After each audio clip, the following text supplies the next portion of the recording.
Hey guys, what is going on? Welcome to the video. So in this video, I'm going to be going over the top 3 stocks I'm looking to play this upcoming week. Also, I'm going to be going over the last week's picks, how they performed, and my updated thesis on those. So without further ado, not wasting your time or anything, let's go ahead and get into last week's picks and my updated thesis on those. So before I get into last week's picks real quick, one of the recent swing trades that we had from 2 weeks ago, Ayro, ticker symbol AYRO, we call this one out in the low 7s. We call that the $10 price target when the breakout does happen. We did get this breakout happening this week, hit the price target and hit a high of $11.50. So congrats if you're patient on this swing. Congrats if you made big profits on this trade. So now let's get into last week's picks. So first off, we call out Lockheed Martin, ticker symbol LMT. Talk about the potential of the inverse head and shoulders playing out and the breakout of the falling wedge. We did get that breakout on Tuesday, breaking above that key level at 340.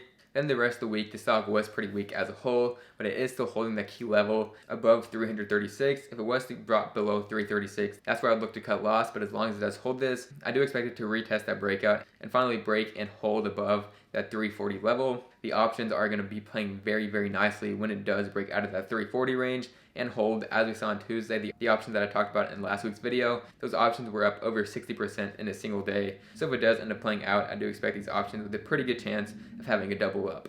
Next up, we call it XL Fleet Corp. Here's symbol XL. Now, this is a stock that is still consolidating. It is testing that level, trying to break the downtrend. And overall, when we see that big move, when we see that breakout is going to happen over $22. So when it breaks and holds that 22 level, I'm looking at 22 plus as an overall target. And this is more of a midterm swing, being patient, accumulating heavy on dips while waiting for the breakout to play out. This is a trade that I'm still liking a ton right now overall.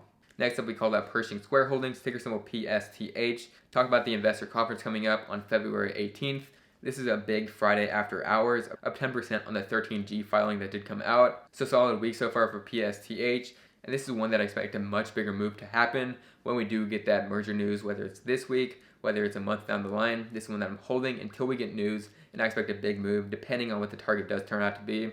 Like I said before, my prediction for the target is going to be Stripe. Next up, we call that Qualcomm, ticker symbol QCOM. This was a bottomed out overreaction to the earnings. It has held all the key support levels and is starting to move back up. And my overall target for this trade is still getting it back up to that 150 to 155 level. A very low risk at current levels and very, very solid reward play if you're playing with options. Now the last one we called out last week was CIIC. This is the merger that's happening with Arrival. We should get the merger date pretty soon. But we talked about how it's looking to break out of this falling wedge. It is starting to break out towards the end of the week. It was up 5% total this past week. And my targets are still 32 as the first target. And if it does break above 32, looking for that 35 level. So there we go, the picks from last week. Now let's go ahead and look at the top stocks that I'm looking to play this week. So the next stock that I'm looking to load heavy right now at current price is CBAK Energy Tech, ticker symbol CBAT. So this stock is currently trading for about $7.40, a market cap just over 600 million, so it is a smaller company. And this stock is set up for a breakout very, very soon on the ascending triangle setup. So one thing that I always talk about are the patterns that develop over a longer time period, such as multiple months. In this scenario, it has been forming since September. So all the way from September up to February, this ascending triangle is looking very, very strong right now. And I'm looking for that big breakout to happen over $9, targeting in between $10 and $12 to take profits if this pattern does end up playing out. So real quick, what this company does, they have battery and fuel cell technologies. These are high capacity and low pollution energy sources, something that is great for the current climate as everything is starting to shift to more renewable energy. So that's a play on that. It's a play within the EV sector when that does get hot again, which I do expect it to start taking off once again with these battery plays and these EV plays. And something that happened very recently is they had an offering, and this was a $70 million stock offering, something that is just about 1/10 of their business. So it's not a bad thing at all, as long as it's not a huge percentage of the business, as long as it's not diluting shareholders too much. It does not affect shareholders at all really, and this sell-off was more than unwarranted. And we saw this offering happen at $7.83 per share, something that is now heavily discounted right around that $7.40 range. So currently we're already getting that 40-cent discount per share that we're buying it out compared to where the offering was out. So right now, very, very discounted price of where we're sitting at compared to that offering. This is a heavily shorted stock as well, something that I look for a lot on these breakout plays, because when we do get this breakout, the shorts are forced to cover, resulting in much bigger breakout playing out. So something that I love is a heavy short float on these breakout plays. Very, very strong technical setup on the ascending triangle. So this is my play that is the strongest conviction short/midterm trade for this coming week. Alright, so the next stock I'm looking to play this week is Tattooed Chef, ticker symbol TTCF. So this stock is currently trading in the mid 23s right now. We can take a look at the technical setup that has been consolidating for a while now between that 23 and 26.50 level. And I expect a solid move up off this level very soon, with the first target being 26.50 and the breakout happening above if it can break and hold above that $27 level.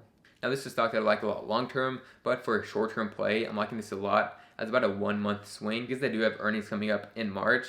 Leading into earnings, I could see a big run up happening as a lot of hype builds up, people expecting to beat. This was a stock that was very hyped up not long ago. I would expect that to continue after this consolidation. So leading into the earnings date, expect a nice run up, targeting around $30 or so a month from now.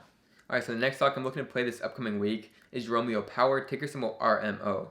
So this is a heavily beat down stock, currently trading for $16.80. So real quick, taking a look at the technicals, it did break below that key support level, with Morgan Stanley giving this company a price target of $12, a pure manipulation method in my personal opinion, so they can get cheaper shares. Just taking a look at recently what happened with Hyliion. So what happened with Hyliion, ticker symbol HYLN, we saw Goldman Sachs give this a $12 price target. It did drop the price rapidly. It is very likely, in my opinion, that they did this to bring the price down. People panic selling on that price target. And what we got recently, we got big news out from Hyliion that popped the stock up to $22 in a single day. Something that is very likely that all these hedge funds and institutions were adding on that dip, thanking Goldman Sachs for making the price drop. Once again, pure manipulation method. I could see the very same thing happening with Romeo Power, ticker symbol RMO. And this is in the battery sector. That once again, this is a sector that I see getting hot very soon.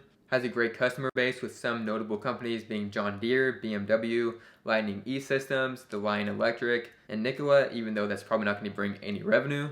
But as of right now, they have $310 million in contracted revenue and up to $2.4 billion in advanced negotiation as of right now. And with this company only at a $2.1 billion market cap, having that future revenue potential of over $2 billion itself, that market cap, in my opinion, should be multiplied from the price that it is right now, in my personal opinion. Like we saw a couple months ago, the stock was trading at $40, and as of right now, it's sitting at $16. So the main space that these batteries are in are the trucking space, such as medium-duty short-haul trucks with a range up to 300 miles on this.